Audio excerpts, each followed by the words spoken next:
Matthew Almodiel walks into a bar, and what is he ordering? Oh, if Matthew Almodiel goes into a bar, I'm getting a mezcal Negroni. Okay, and that's a wonderful choice because I am a mezzy drinker. I am a mezzy drinker too. So I'm gonna do two things that are just gonna blow your mind, okay? First of all, I'm gonna free pour. So now I know. Talk dirtier, please. Because someone like you, I don't even think you were born when I was bartending and there were no jiggers. We didn't even know what that was. Oh, So I'm gonna do, number one, I'm gonna do that. Okay. Number two, and since it's, give it a little bit more seasoning at this point. The other thing I'm gonna do is I'm not gonna stir it. Oh. And I know that you do. I know that you guys, you like to stir your Negronis. Okay. I like to shake the shit because I will tell you, I don't like legs in my cocktails.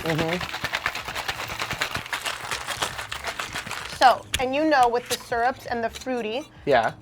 Or anything that has a lot of sugar, the legs, you can feel it. So I like those things broken up. Because as soon as I see something like that, so I'm a shaker. Okay. And I do know that we like to prefer, but I also like the top. I've never been turned on as much as right now. Okay, so I'm a shaker, I'm a free pour, I'm just a wild child altogether. As you should be. And I'm gonna tell you that I like the way that this blends, but I did because I knew I had a professional. Okay. So I brought the tools out, but I also thought, because you're fancy, I'm sure you have these, but I thought. Oh, yes, so, I mean. Can I make this sexy for you? Can you please? I mean, a sexy person making a sexy garnish? So, this is like school here. Ooh, yes. talk dirty. This one's okay. Yeah, Okay, that's we're gonna go like this, and I'm sure you give it a good rimming. You do this, give and it then a good rim job. Oh, give it a good kiss. Get in there. 100%. There we go. Okay, go all into the drink. Just kind of finger it if you need to. Yes. Okay. Another one for me here. Got it. I'm just gonna go around like this. I loved school. I was such that asshole in school. I was like, can I have extra credit? I would love to, All right, we're gonna rim no. My thing was just a lot of arts and crafts, and then I never colored within the lines. Oh, well, that's also really important too, because we need the creatives to just like. For sure. For everything. So, okay, so now. Ooh. Cheers. Cheers. Happy Monday. Happy Monday. Thank you so much for being here. Thank you for having me. I just know this is gonna be the best. I loved you so much. Yes. The only straight woman he would go gay. No, what was it? The only woman he would go straight for. The only woman I would go straight for. Yeah. And you're watching Disney Channel. Pwimp, pwimp, pwimp, pwimp. I love it. Thank you. Cheers. Oh, this is so good. Oh, good. See. I love it. Hi. Well, welcome to Now We Sip Champagne. Welcome. And we are now sipping on Mezcal Negronis, which was your choice, which was an amazing choice. Thank you. This is so indicative of you. I mean, we always ask the guests what they like to drink, and coming from you, this is a perfect choice, perfect cocktail. I mean, I think of it as this was kind of the drink that I had when I first met you. And I think it had to be a little bit of poetic justice to just have it consistently. Justice, don't worry, our editor's going to put that song in because that's totally true. So, in the beginning of the episodes, I always like to talk about the love story or how we met. Yeah. Sometimes the guests that I have on, I've known them for a long time. Right. Sometimes I've just met them. Right. I like to keep the podcast very organic, as if we're sitting down for the first time, having a cocktail over a bar, and just very short and sweet. We were both invited to the opening of the 207 Room Speakeasy by Hannah Lee and her company, and we were very excited to be at that opening. And I was with my mother at the time. It was the holidays, and she was there, and I wanted to go to the bar. We had a great seat, but I always like to go to the bar. Yeah. I like to see the bar in action. I like to see what they're doing, and a fantastic, they had their little cups from India and all their little, the way that they had set up their bar, just really fantastic. And you were there, and we had ordered the same drink, as you said, and we just caught conversation because you're that type of person that catches someone's eye. Yeah. And we were both thank you. we were like, What was so good about this is how impactful you are, was the fact that I went there by myself. I knew some of the people that were there, but you were the first conversation that I had. And it was so much fun that I couldn't forget about you, because when a person is dope when you can have a good, witty, organic conversation, a good, witty banter back and forth. I mean, we were just talking about any kind of thing. Oh my God, me too. And that's why I knew my mother and I, we had dinner reservations, and so I knew we had to go to the next. Otherwise, I was like, nope, meet cute, love this guy. Immediately, I was like, I need to have you on the podcast, not just because I knew you were a personality, but because I also wanted to continue the date. Oh my God, yeah. Yeah. Like, because I remember you telling me, you're like, okay, well, I would love to keep talking, but I have to go tend to my parents over here. Yeah. But I gotta say bye to you. And then I just remember the whole night, like, I was like, okay, where's Cortney? Yeah. Okay, that way I knew that I could at least go say bye to you if I had to go. And then I just very quickly found out that you were the lead bartender, bar manager for Lucky Tiger. Yeah. And that had also been a cocktail bar on my list. Yeah. And I was like, wow, this makes so much sense. Yeah. That you're that, and I just couldn't wait to find out about you, because being in this industry and meeting so many of the professionals, this is why I launched this podcast, is because I am passionate about it, and their stories are so rich, and there's just so much more than just tending a bar. But also, I say this a lot as well, like we make cocktails and they have their certain ingredients, and some people, they're born with their own ingredients. We're all born with our own genetic cocktail. And some people are born with it. And it's not necessarily like something you can put your finger on, but you were definitely born with it. And, do you think so? Oh, I know so. I know so. And I know everything. So just I mean, I love you. anyone. I mean, God, Cortney, I fucking love you. Just because you make it so effortless to read people so well. And I'm still trying to understand that talent, but God, this is why I love you so much. No, it was cocktails at first sight for us. Oh, for sure. Yeah, cocktails at first sight. So, okay, so now we got to give the people what they want, and what I want is I need to know the story. Okay. So let's take it back. Bring it back. Let's bring it back to where we started. Okay. And how we ended up in New York City as the head bartender of Lucky Tiger. Okay. But let's start at the beginning. Okay, so to kind of bring it back, I was straight once. I'm kidding. Stop it now. So what? I just found out. I was born and raised in D.C. Did my whole thing. I was in hospitality in D.C. It was my first job ever. What was your first job ever? My first job ever. Okay, well, I like to filter this out, but my first job ever was actually Popeyes. I was a cashier at Popeyes. Don't you filter that shit out. Don't you filter that shit out, because I'm going to tell you right now, I can tell sometimes by the past, like when you work in a high volume chain like that, and when people want what they want and they're coming in, they know their orders, you got to go, like, that's no joke, baby. And we grew up in the hood. Yeah, okay, come on. So we grew up in the hood. Popeyes was always a long line every day. So we just kind of cranked it out. You have to go. You have to go. It's like one of my best managers, she was a Starbucks manager at a very busy Starbucks in Midtown. So like, everybody's showing up at the same time, wants their coffees, wants their 6-shot, whatever concoction is happening. So when you can handle something like that, when you handle these quick turn and burns, that's setting you up already for a service station. That's setting you up for the hell well. You already know how to get it done, get it done, get it done, get it done. I need. So we can't skip over that. Yes, well, because my motto in life, right now, in my 32 years of living, my motto in life now is, if I can do anal, I can do anything. And what is anal? What's hospitality's anal? Fast-paced stuff. So if you can handle Popeyes, which I did, I was there for about 6 months or so, and then I became a host and a busser at Red Robin. And then I became a server in Red Robin. And then after that, I moved over to San Diego, where I became a server over at Applebee's, which I call Crapplebee's, Red Lobster. And then after I graduated college, I went up to LA, and I lived in LA for 10 years. And I bartended in LA. I served in LA. I did the whole hospitality gig in LA. But the gig in LA hospitality was paying the bills. I was actually doing music in LA. I was an independent artist. I was touring. I was singing. I was doing shows. I was doing interviews, all this cool stuff. And bartending and serving were kind of supplemented that. It was not until I went into working at the Blind Barber. There's a Blind Barber in LA. Yes. Over in Highland Park. So I worked at that. And then I also worked at this Highland Park bowling alley, which was also a craft cocktail bar. I didn't know what the hell I was doing, but I always tell people I'm just a personality hire. I just talk to people at the bar. It's perfectly fine. I always was taught that you can teach a person how to do the job, but you can't teach a personality. And what did I tell you about the it? You're born with it. You can't teach that. Well, I think it's just the showcase. I think it's just the showmanship, I would say, which is it's the performer side of me, I would say. That's honestly what had me survive LA for so long. And then I worked for this company called True Food Kitchen, which is owned by Oprah. I was with them for about 7 to 8 years. I was a corporate bartender trainer. I opened up multiple restaurants for them, multiple bars, bar programs with them as just the bar trainer until I moved to New York when they opened one in Long Island. I was like, okay, this is gonna be my last one. And so it gave me a reason to kind of move back to the East Coast so that way I could be closer to family. Did my whole thing over in New York until I became like a manager over at Pier 17, which was like the concert series during the pandemic, which also was like a 5,000 person venue. I went into management altogether. And then it was just kind of like hopping back and forth of management and bartending. It was when that I became the GM for Death & Co., which is what like opened up a lot of things, you know. I'm really happy and proud to have been a part of Death & Co. It was intense. But after that, it kind of just gave me, I wanted more. I wanted more from the industry, so then I became a beverage director for this vegan hospitality group called City Roots Hospitality.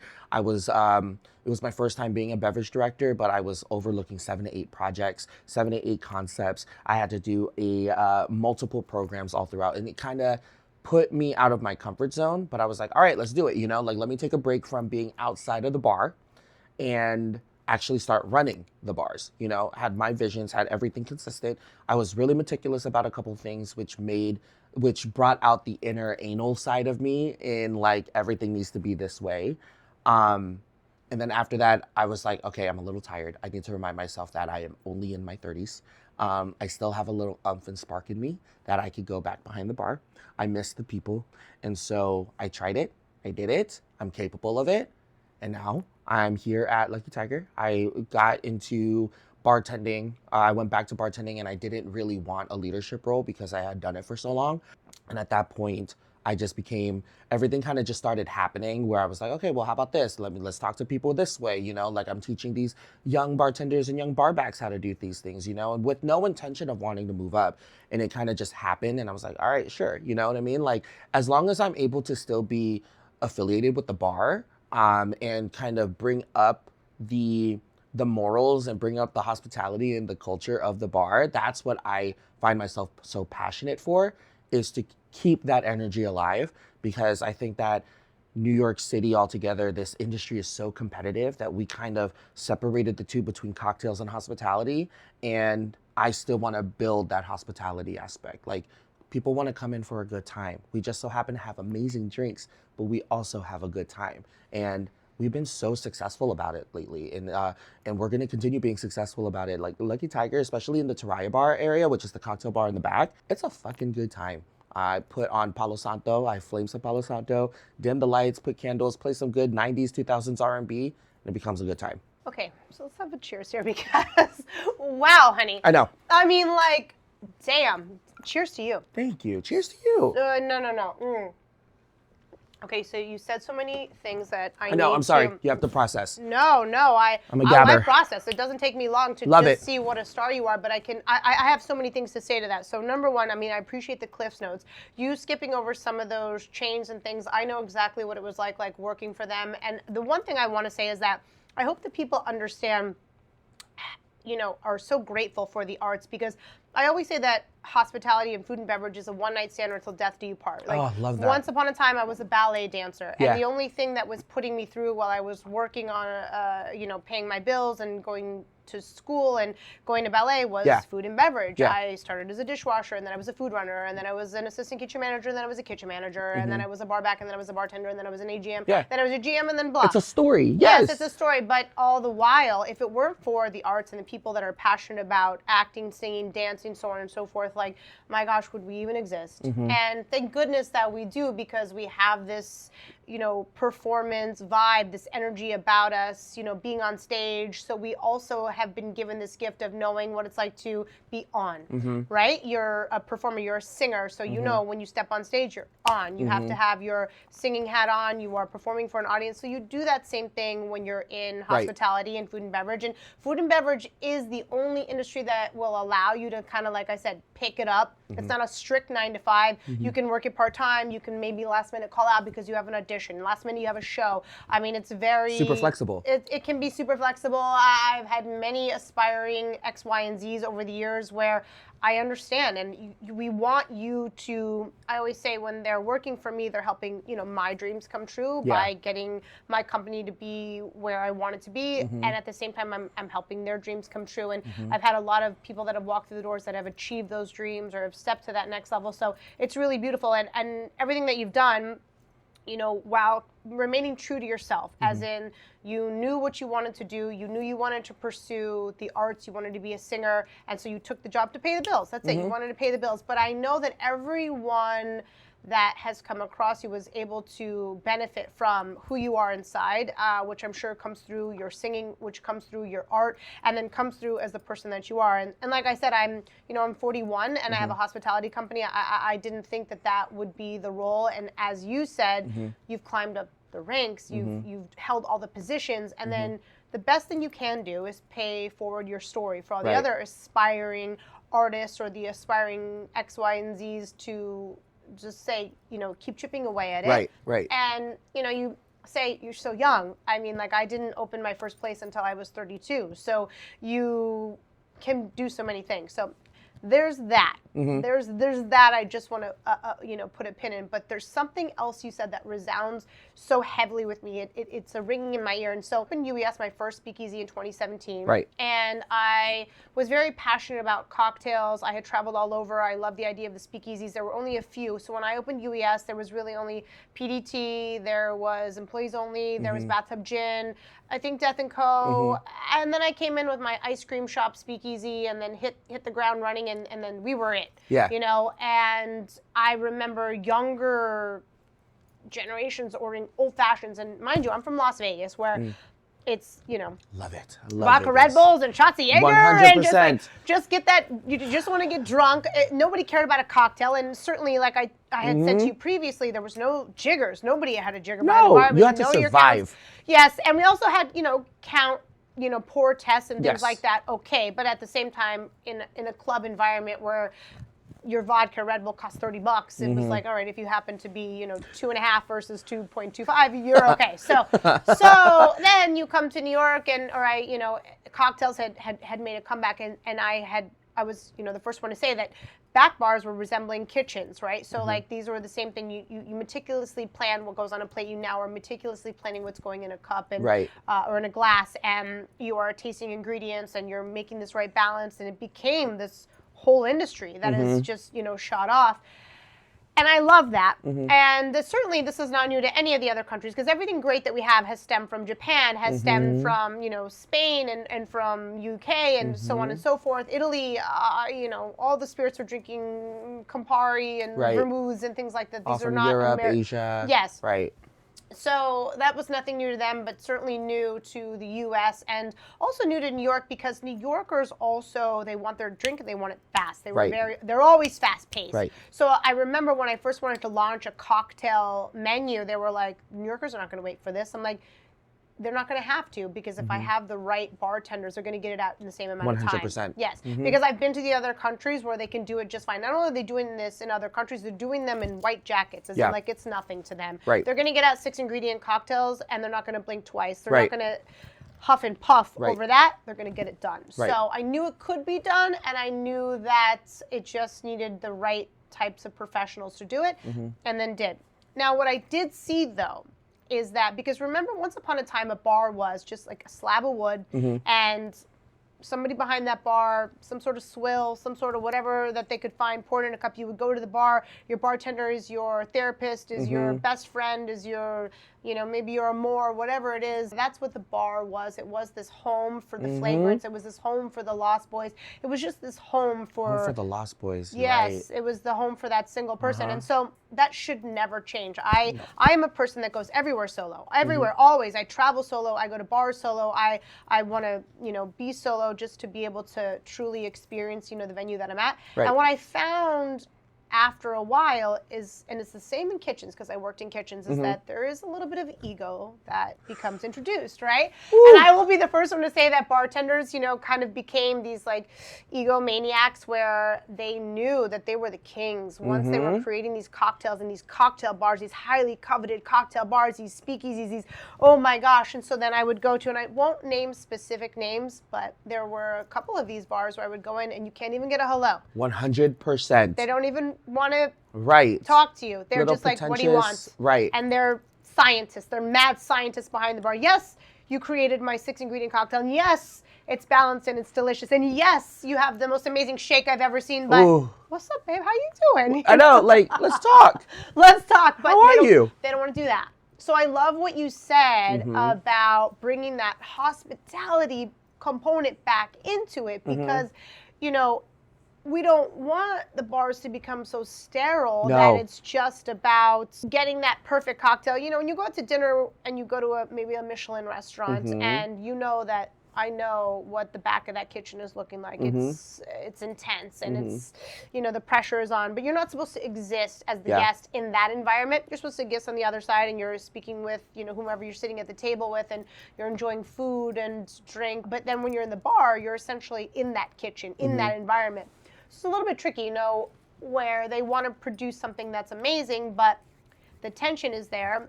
So that was my only issue about cocktails becoming what they've become because we've lost that. You're talking my language. It's so it's crazy that you're saying this too because I'm teaching the bar team. I'm teaching like our future leaders of tomorrow for bartenders because now the one thing that I do like is that bartending has now become a full-on career. Yes. If it's becoming a thing where if you didn't go to school, but now you're going into bartending and you can see what you can do, beyond what the bar is. I didn't see myself to be in this industry like this. I didn't see myself to be so saturated and invested in where I am right now. But what I am trying to teach everyone now is that you can be capable of it. You can be capable of wash lines. You can be capable of the intentions and the whys behind making these cocktails. You are capable of it. Knowledge is power, But people will not come to you for the cocktail. People will come to you for you, That is what builds your regular system. That's what builds your clienteles, I'm so blessed to have Lucky Tiger put together a platform where we have developed a great regular system, a great clientele system to where now I'm showcasing them on the bar. I'm getting Polaroids and putting them up because that's what they want. They want to feel like that they're a part of something that they can always come to, It's sacred grounds. And so I'm telling them like, hey, always say hi to them, You don't know what kind of life that they're having. They want to come in, they're putting their trust in you. Make them have a great time, Make them smile. I tell everybody all the time, your goal for today is to make one person smile at each guest or each seat that you are at, so that way they will remember you. And then I always tell them I like to play a game. I like for them to remember my name. I want to get on a first name basis with them. I if I don't remember their name, I will remember what drink they had. If I see them the second or third time, that you've made an impact on both parties. If I remember you and you remembered me, that's the connection that you don't want to lose. And so I love that you're touching base on the fact of we shouldn't steer away from it because at the end of the day, hospitality is a passion for those where we want to make people feel good. We want to make people feel like that they're being seen because I bartend and I serve the way that I want to be bartended and served, It also falls into my culture. I mean, I am Filipino. Filipinos are very hospitable. I grew up with my mom and my dad being very hospitable too. So I'm going to treat them as if you're coming into my bar, you're coming into my home, What do you want? Let me bring you some water. You probably need some water. You're having a shitty day. You probably need a martini or just take a shot. If you want to explore a cocktail, I got a cocktail that we have, we've worked meticulously on these cocktails. And just because that we know how to do it doesn't mean that we lose the sight of who was the one that made it, and I love that. Like, for example, and just kind of going back into how I got into this industry, I didn't take bartending seriously until I got to my first competition, you know? And my first competition was with Jafard, and it was also with Atacaleño, like in LA sort of deal. And I was like, whoa, shit, I didn't know I could do this. You know, I didn't know that I could cook. I didn't know that I can infuse. I didn't know that this was something that was cool, you know? I tell everybody all the time, just because you're capable doesn't mean that you gotta stay that way, you know? I'm capable of it. I'm gonna give you the whys. There's a way to shake. Yes, I know it. There is a way to hold your jiggers. I know that too. There's a way to stir. I also know that as well. There's a way to properly cook a cocktail. I understand that. I can teach you all of this, but none of this means shit if you are stuck up, if you are rude, if you don't say hi to your guests. Other than that, there are bars for that. There are other bars that probably fit into that niche. Go over there, but we don't want that. I don't want that around me. And I've always said that if I'm gonna open up my own bar, if and when, because I do have endeavors to do so, that I want to have people not only as like-minded as me, but I want to have people that are smarter than me, but we share the same goal, you know? It's the most humbling thing because I'm only as good as the people around me, and I want to kind of still create that consistent, cohesive teamwork to where we all share the same dream. It's the guest first. I always tell people all the time, it's not about us, it's about them. You know, if we're gonna have an issue, we could talk, we're on stage. Let's go downstairs, let's talk about something real quick, and then when we come back on stage face, the guest should never see our problems. The guest should never see what we're dealing with back here. We are always on. If we fuck up, let's be honest about it. Let's fuck up. But how do we recover? You know, how do we make an impact by making sure like, oh, I accidentally made 2. I'm not gonna throw this one away. Here, I'm not wasting it. This is for you. Everything is figure outable. I tell them all the time, it's not that deep. It's not that deep, and you know, we've just met, so there's a couple of things that I say quite often, and I think that you know, obviously it'll be a repeat for some people that are listening, but I always use the analogy of the princesses at Disneyland, right? This is one of my most common analogies. I say people they save their money, they go to Disneyland, and every single time you go to Disneyland, the princesses are always like this. Yeah. You never know which princess didn't show up, which princess had to be a prince, which princess, you know, forgot this or that. Like, they put on their show, and nobody paid to hear about your bad day. That's not fair to them, right? And the other thing is very true is that after the pandemic, we learned how we can do everything at home. We can make our own cocktails at home. We can eat at home. We can do all of those things at home and for cheaper. Right. But we go out. The only thing that we cannot order via Amazon, via any of these services is human connection. And I also say that when somebody goes out and chooses you, you have to choose them right back. It is not fair. It's expensive to go out. It takes a lot to go out. So when somebody goes out, they're also dealing with their own trials, tribulations, all of the outside noise. That's, you know, one of the reasons why Champagne Problems is Champagne Problems, because when you come inside, we want you to have nothing but champagne problems, not real problems. There's real problems outside. Yeah. So you come inside because you want to just take a pause, put that shit on a shelf for a minute, and you just want to think about something else, enjoy something else, and it is not fair for us to now dump our, you know, we were late, we had a bad day, any of these things. It's not fair. This is a performance. We've chosen a forward-facing, guest-facing industry. If you want to work in an industry where you are at a computer, you're a 9 to 5, maybe you're hungover, you don't have to even put pants on, maybe you work from home, that's okay. But if you've chosen an industry where you have to physically show up and mentally show up, you have to show up because business isn't even exchange. These people are going to pay full price for that cocktail, which means that they deserve full service on the other side of that bar. They deserve somebody to fully care about the fact that they are there. It's everyone's birthday, every single day. It's everyone, they're celebrating life, they're just getting out of the house, whatever it may be. You know, we also in an age where we know where technology, AI, you name it, is, you know, taking over so many things. And there's the jokes of, well, when's AI gonna come for my job? Well, AI will definitely do a lot of things, but we don't want it to replace human connection altogether, right? Because there's something to be said for a heart that beats, for a blood that runs, for the energy that comes off of two people that when they first meet and they're like, oh my God, oh my God, what's up? What? There's something very magic. We don't want to get rid of that little bit of magic that we are all capable of that exists within this world. Right. And it's also one of the reasons, you know, it's very challenging to open and own a bar. It's even more challenging in 2026 where alcohol is down and people are, The younger generations are not drinking as right. much. So it's a challenging thing for sure. It's not, it's always a moving target. And Right. I specifically held firm because I was passionate about all the things that you mentioned and about connecting with human beings, and I genuinely, after all these years, I still care when someone chooses to spend whatever they choose to spend in one of my venues, or they want to get dressed up, they want to make that reservation, they care to have a cocktail, they like my brand, they like my design, they know when they come to one of my places it's going to be like wild, that's just who I am.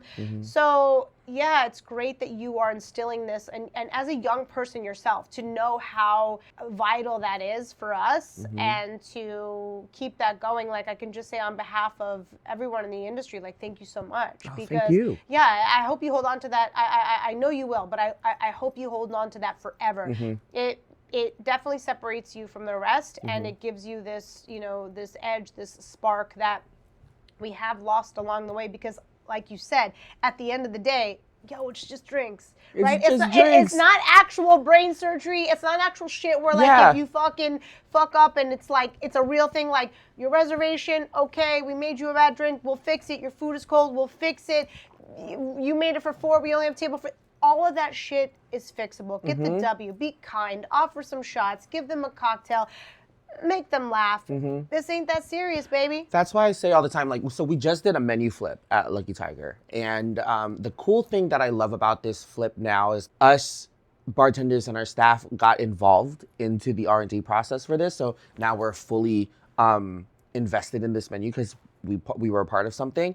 But it's the versatility of the menu itself, right? We have people of all types that want a vodka soda. They want a margarita. They want a Negroni. They want this, and this, right? We have that. We have those approachable cocktails that we can talk to. Do you want a margarita, or do you want to try a riff of a margarita? However you want to do it, we still could do both. We're equipped with it, We can do both. There's a story behind it. It's an experience. And then we get the cocktail connoisseurs that are like, I want your funkiest, fat wash, clarified, infused, sous vide cocktail with a great story and we have that too, And and at the end of the day, no matter what cocktail that I'm giving you, you're still getting the same person giving it to you. You're getting the same person with the same story, with the same delivery. It will never be different. It's just the cocktail is different. And I'm telling everybody, it is not that deep, It is a passion, just like every chef who wants to put together a dish. That is passion on its own, right? But the other level of passion behind it is getting the people to sip it and they love it. And even if they don't love it, you have to have that room, and that you need to reserve some space and for honesty. Reserve that space and that reservoir of water for honesty, and be like, okay, I can do better. Thank you for the feedback. I'm good. I can learn from this. And I'm like telling all the younger bartenders, like, of just like, well, I want my cocktail to be perfect. And I'm like, perfect is a construct. Perfection is something to lead towards failure. If you are expecting perfection, you're leaving more room for failure. There's such a fine line of realizing that everything could go wrong when you strive for perfection, right? And that's your product, and you should be okay with that. That's fine, and I'm going to support you however you want to do, right? And whatever you want to do and all of that. But if you want to strive for perfection, you want to strive to be the perfect version of yourself. And that perfect version of yourself is to be holding room for honesty, holding room for growth, holding room for improvement, and holding room to build more stories and to put more tools under your utility belt. So that way, when you get to the point where I'm at, you can do the same exact thing to those that are younger, And everybody is like, well, I want to be like you. I want to learn this, this, and this. And I'm like, respectfully, I love that you want to be like me, but you should be like a version that you want to be 10 years from now, I just want to push you there. Yes. I just want to get you there, Yes. And respectfully so, if once you get to the point of where I'm at, respectfully, let's be real, I'm probably going to be 10 steps ahead of you still too, because I'm still learning. Yes. Every day you should be sharpening your axe Right. and paying it forward and sharpening their axe. 100%. Everyone is leveling up all the time. I tell everyone, because I love to teach. That is one thing that I also do enjoy. I love to teach. That's also a gift, and I can see that about you. Yeah. I love to teach. I love to be patient. There are some that really test my patience, where I'm like, what? Which makes you a better teacher. You know. You have to go about it different ways Yeah. because all students don't learn the same way. Right. And all students don't need it only said once. Right. Some of them need it said 10 times. Right. Yep. I have this thing where I tell the team, like, there's no such thing as a stupid question, you know, because some people don't know. Some people don't know these things. I mean, obviously there's a but at the end where there are different situations where, like, you know, what kind of vodka goes in a margarita? Okay. That's fun. Let's, you know, like. It happens, though. It happens in new servers. They will come and you see that ticket on the service station and you're like, are you sure they said a Johnny Walker passion fruit margarita? Right. Are you sure? Maybe, but let's reel it back a little bit, you know. Let's just try again. It's okay. Yeah. If it happens 3 times now, it's not an us problem. It may be a you problem. Let's walk about it. Let's take a walk. Yeah. Let's think about it a little bit, you know. And I normally just tell these younger folks, like, at the end of the day, you are building something. We're building something magical here, if you haven't noticed. Yeah. And you want people to know who you are. And it's very fulfilling. And I also tell them at the end of the day, my goal is to not make this place successful. My goal is to make you better than me. That's what you should, that is always what your goal should be in life. Yeah. Make someone better than you. Yeah. And all too often when somebody has a skill or a talent, they withhold it, they gatekeep it. And you can use a skill and a talent in as 2 ways, as a weapon or as, not a weapon, but something that helps somebody. There's two ways you can go, red pill, blue pill, with knowledge. And I see it all the time where I will speak to, you know, potential staff and they will always say, you know, there was no room for growth. There was no room for growth. They didn't want me to learn. They didn't want to learn. People feel sometimes when you learn that new information, maybe you could take that position from them or you could replace them, but that's not the way. At the end of the day, as your human resume, you want to pay it forward because nothing is better and more fulfilling as somebody that's taken something you've taught them and yes, leveled up, but they'll never forget the gift that you gave them. Yeah. And by leveling them up, you level yourself up as a human. Right. And then you are now a stronger teacher, mentor, so on and so forth. So you advance as well. There's no advantage to being small, thinking small, acting small, reacting small. Always be big, be the bigger person, be the bigger teacher, be the bigger student, just all of these things. So I always say, you know, think biggie. So. Yeah, my brother is, so fun fact is that my brother, who is like 8-9 years younger than me, he is just now getting into the industry. And he's like, I want to be like, I want to learn how to make these cocktails and I want to learn this, and this, you know. And I had always made it a point that it's not a you thing, it's a we thing. You are my brother.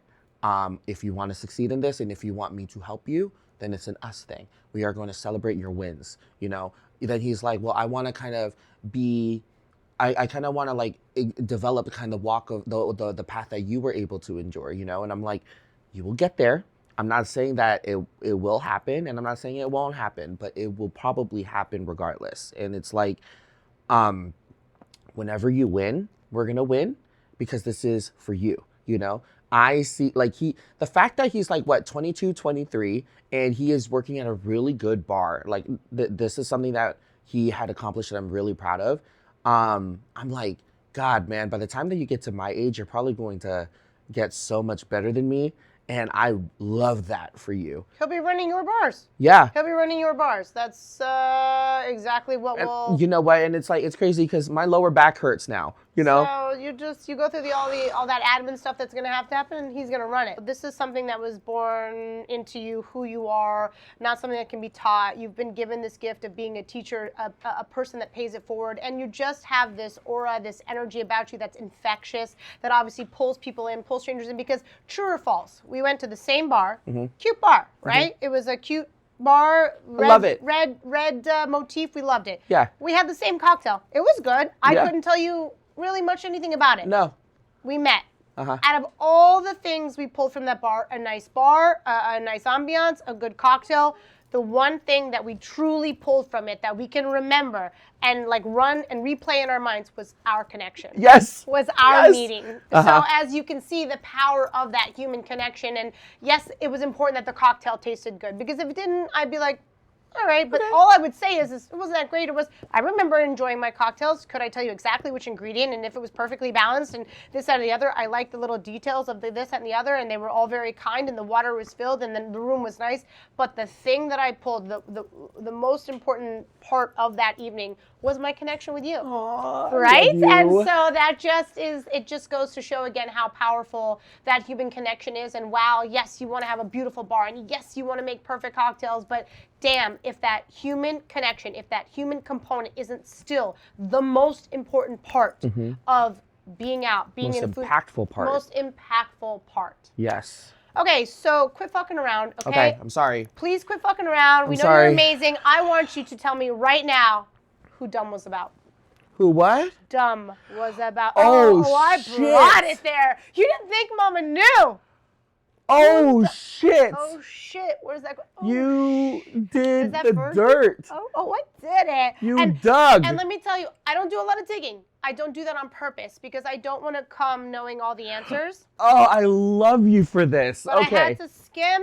Who's Dumb about? Tell me everything. It's about to hit its 10-year anniversary, May 11th, 2027. Yes. I didn't realize I was sitting next or across from an actual superstar, but like, give me the deets. Oh, shit. That caught me off fucking guard. Gotcha. Woo. Okay, yeah, I haven't. Dumb is about to hit 10 years. Yeah. May 11th. It came out May 11th, Yeah. 2017. So next year it's about to hit 10. Yeah, okay. Wow. All right, so, okay. I'm so flabbergasted You were right so now. cute in your bar world, and you're like, let me teach everyone. And then, you brought up the music side. That's Got 'em. wild. Okay, so Dumb, I wrote Dumb, which people who don't know, Dumb is a single of mine that I put out in LA, and it was a pinnacle of my music career because it was so successful all throughout. I didn't think that it would get so successful, but it became kind of like an anthem to not only myself, but to people who related to it, sort of deal. And Dumb was the love child of my, if I was like Adele, but in a pop form, you know, very Ed Sheeran, but in a pop form. And that song was pretty much about an ex of mine. And I still remember till this day who it was. I wrote this song about an ex who broke up with me.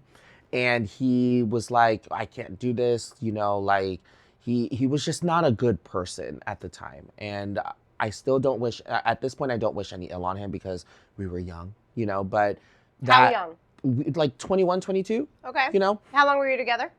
We knew each other for about a little over a year, but we were officially together for about like 7 months, 8 months. Okay. Where'd you meet? We met on Instagram. Okay. Oh, well, okay. We met on those Instagram. DMs. Yeah. Okay. And then he lived in Moreno Valley. Okay. And I was living in San Diego. And I drove up to meet him on his birthday. And then it just turned into like we were talking. We did everything before becoming a couple, you know. And then he asked me to be his boyfriend in Vegas. Which, I'm born and raised in Vegas. I know. Stop it. And I remember it till this day. He asked me to be his boyfriend in Vegas at the burger restaurant by Gordon Ramsay. I think it was over at Planet Hollywood. I'm not entirely sure. But I remember the photos and everything. I was very show-offy, and I like wanted to show him off to everybody in the world that I have the best boyfriend at the time. You know, it was kind of long distance because Moreno Valley and San Diego wasn't that far. Wasn't that close, I meant to say. Mm-hmm. But long story short, and unfortunately so, he broke up with me because he found someone who looked better than me. No, impossible. And honestly, it sucked because I remember hearing from his friends that like he didn't like that I was gaining a little weight at the time, and I was just like, oh, okay, that's kind of shitty, you know. I learned in my self-worth around that time though that I'm like I shouldn't have to get mad about that. That's his own thing, you know. Later on, about 4 or 5 months later, he asked me to take him back. And I was like, joke is on fucking you, you know? And I was just like, you want me, you broke up with me, but you want me back? You broke up with me, but you want to have a relationship with me again? Like after everything that we went through, you must think I'm dumb. You know, you think I'm stupid. Yeah. You think that I'm retarded. You think that I'm crazy, you know? Like I'm not doing that. So then I created this song. called "You Must Think I'm," or called "Dumb," and the chorus is "You must think I'm dumb, you must think I'm crazy," you know. And it just became like an open mic song. I kind of sang the song everywhere at open mics in LA. It became like a thing in the community that I was in, and then I was like, you know what? Let's try this out. Let's see if I can get this into the studio. So I worked with a singer. Her name is Tori Kelly. She is really big in the music industry now. She's Grammy winning and all of that. I worked with her producer, and he was in San Diego, and he's an award-winning Grammy producer as well. I was like, oh my God, this is a big deal. This is all of my blood, sweat, and tears, that the hospitality he was able to give me, you know. Let's put this in. I did it, and I was like, all right, now I have to think of myself as a business. I have this song. It's an amazing fucking song. It sounds great, you know. Let's go ahead and film a video for this. Let's do a music video. And thankfully, I had a good friend of mine from back home in DC that was visiting LA. And he is an award-winning videographer. And he was like, hey, you're letting me stay at your place for free. Do you want me to just film your video? I said, well, it's yesterday. Let's get started. I mean, yeah. But like, also like, can I just take you out for dinner though? Like, That's kind too, but come on, business is business. yeah, like, let me just Free take you out place for to dinner. stay, Thank come you. on. So we ended up spending a day filming the video just for fun. Like that, if you didn't see the video is just me gallivanting through LA. Just like going in cars and like kind of walking through downtown LA, walking through the Arts District, walking through Pasadena, Glendale, all that stuff, right? Which is very true when you're kind of like going through a breakup and like you can be going through your day-to-day activities, but you're still thinking of that person. You're just like going through the thoughts in your head. You don't really need much else going on because when a breakup is happening or when you're hurt by somebody, it's happening in your head. Yeah. So you are getting coffee, you're going to work, you're here and you're there. You're just like thinking. So I like that. And then it turned into like a whole lyric video because I was like, let's put the lyrics up. Like I'm really meticulous about if I'm putting my name on something, especially with like my music, I'm really meticulous about the product that comes out. So I'm like, you should be. This is how it needs to look. This is the vision. This is how the art needs to look. This is the font size. This is the aesthetic. This is the tone. This is the gradient. This is how it needs to look. Can you deliver that for me? So then we did it. I have the video, I have the song, I have everything. Let's release it May 11th. I put it out on May 11th, put the song with the single with the video together because some artists like to put the song out and then do the video later. I did it all at once. 2-3 weeks later, I look and it has like 20,000 views on Facebook. And then it got from 20,000 to like 40,000 views. It doubled. And I was like, what the fuck is happening right now? It became very nationwide, I would say. And then what happened after was that I started doing more shows. I was doing more concert venues. People knew me as the guy that sang Dumb. And then it got notified, it pretty much got wind in the Philippines. And so I was asked to go to the Philippines to perform it. And it got nominated for a Philippine Grammy. And I was like, whoa, what the fuck is this, you know? And that's what happened. That song, that Dumb was the pinnacle of my career. That was like, oh shit, I didn't think that I could do it. I tasted it. What's next, you know? And that's one of the biggest highs that I have in my music career was that song, the process of it. It was a 4-month process of it. But we took our time. There was no schedule. It was just like when it feels right, when it does. And what happened when it felt right and I put it down, look what happened. You know, damn, it blew the fuck up. Wow, that's crazy. I just chills. went down memory lane. I just got chills listening to that shit. Almost 10 years ago. That's fucking wild. That's incredible. And I mean, something that also still resonates, 10 years later, everyone's still going through that, right? Yeah. You get into a relationship, it's intense, it's passionate, you connect, and then one person maybe wants to jump ship or leave, and then that whole, you don't know what you got till 100%, gone, right? And yes, maybe superficially someone may look a different way, maybe aesthetically pleasing, but it's the guts, the inside that, I say all the time, you don't swipe left easily on human connection. And, as somebody like you, that's something that nobody should take for granted or taken so lightly. And I mean, but I am so proud of you for not being that, because if you were that, okay, now you take me back, you discarded me, and now you decided that you wanted me only because you went out, grass is greener, blah, blah, bullshit, but you were not dumb, and that resonates. And I feel like that is something that you have also paid forward in the fabric of this earth, in this world, nationwide, in multiple countries. You have reminded people not to fucking be dumb, not to be taken granted, to be taken granted for, to stand up for who you are, and to remind all of those that, okay, maybe there are times where we need to work on certain things and discuss, but it's better to stick together and fight the good fight than to jump ship. It's the easy route to jump ship. You know, and I always talk about, you know, being the captain of a ship, and you go through certain storms and certain turmoils, but you stick with it, and especially someone that you care about. You know, you can. There's different ways of going about it than just the dump. Right?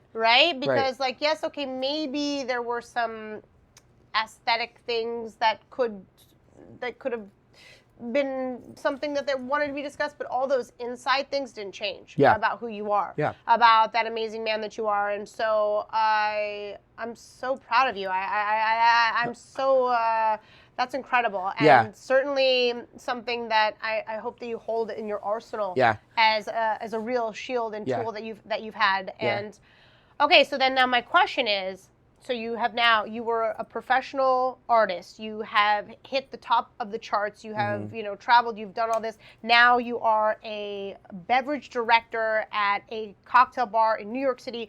So now, where does your heart Where does it go? Where does it go? Oh, man. And I love that question, because a lot of people ask me that too. And I have to say it that my heart is where I make people happy. And it could either be with the music or it could be with the bar. I will say that a lot of things happened after that peak that made me reshift my life a little bit. I ended up having to focus more on what brought me more money, you know, because I needed to make a living, you know. Sure. Music obviously was great and it was bringing me income at that time, but I was starting to become a version of myself that I didn't like.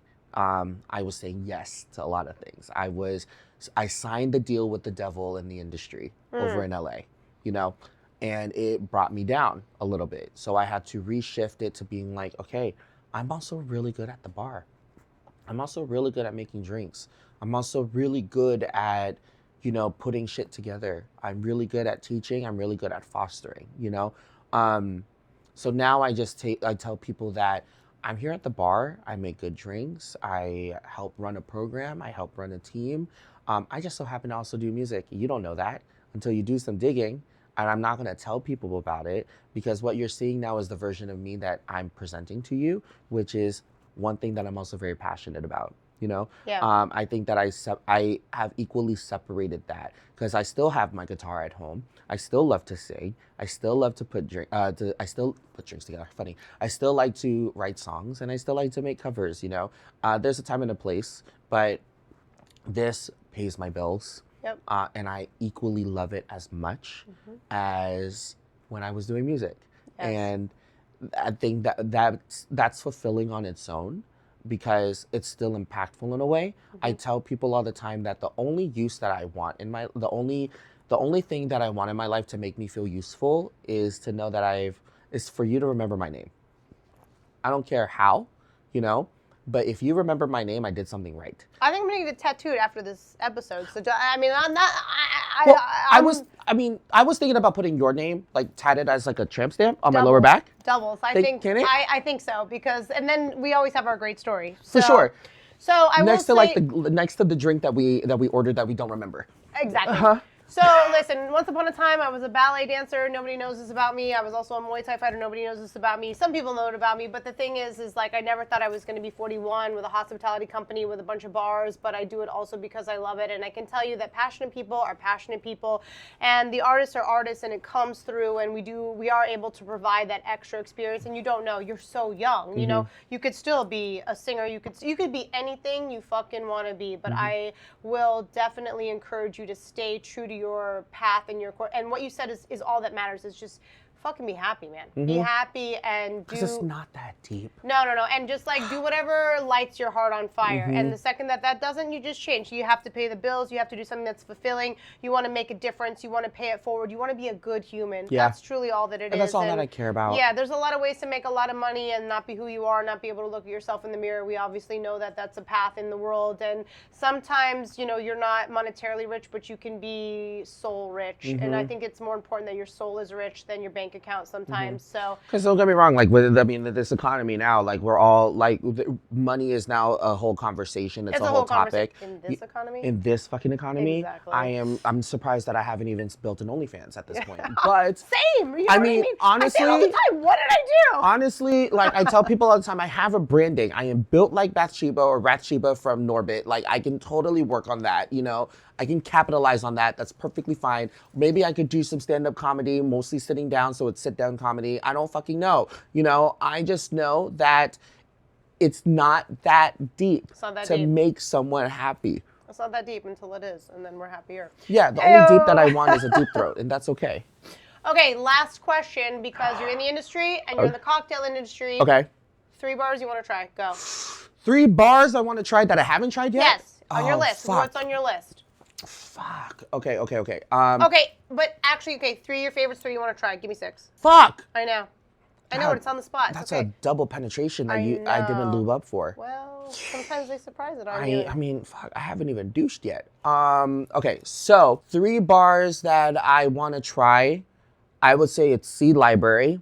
It's a new bar that just opened up. Totally 0 proof. We're on it. Go. Yeah. Yep. Seed Library is one that I want to try. I've always wanted to try it over there just to check it out. I want to go to Sugar Monk in Harlem. You'll love that. Okay. I haven't tried Sugar Monk yet. Yep.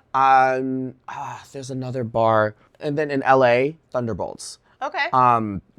I want to try Thunderbolts just because their menu is really fucking cool. If I had to be honest with you, it's in a composition book, and that's fucking cool. Oh, and then favorite, honorable mention is No School Tomorrow. It's in Chicago. Okay. I really want to try that as well because their vibe is just all about 90s sitcoms and all of that. Like that's a cool aesthetic that I really want to try.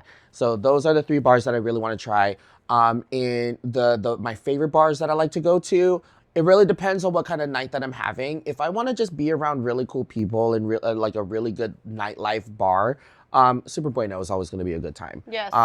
It is a little bit more concentrated, I would say, so I have to be mentally prepared for it. Yes. But Super Bueno is always a really good time. I like going to my boy's bar. It's Bo Peep.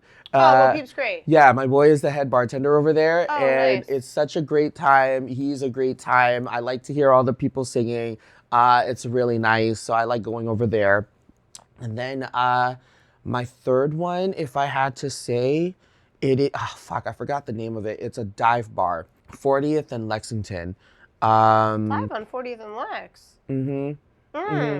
I forgot. There's 2 of them too. It's an Irish pub. It's an Irish pub. It's an Irish bar. And they don't close until 4 in the morning. McFadden's used to be 41 and 2, was it? Because I used to work at Agency of Record right by that hotel. Okay. By the Renwick Hotel, and right across from it is an Irish dive bar. And it's not Ginger Man, right? No. Ginger Man, that's a little further down. It has a green logo. That's the only thing I remember. Well, that's all you need to know about it. Only thing I know where it is. Yeah. Yes. I just like a good Irish dive bar. Yeah, they're a classic. Gin and tonic. Yes. That's all I need. Okay. And then when can we see you at Lucky Tiger? So I am at Lucky Tiger on Tuesdays through Saturdays. So just for everybody who don't know, that Lucky Tiger is actually a dual bar concept. Okay. We have the Dragon Bar that's in the front, and then we got the Taraya Bar in the back. Okay. The Dragon Bar is the fast-paced bar that provides, a wraparound kind of bar with drinks that go out to the entire space itself. And that's open every day, but I am at the Taraya Bar, which is the craft cocktail bar in the back on Water Street. Okay. And they are open Tuesday through Saturday, so I'm over there most of the time. Okay. If not most, all of the time. Okay, my God, we're going to see it. I mean, as you fucking should. Matthew, oh my not God. only will I never forget your name, Cortney, but thank you so much for being here. Now we sip champagne, now we sip anything you want to drink, and cheers. Thank you so much for being here. I love you. You are a delight. You are a delight. Love you. Love it. Cheers.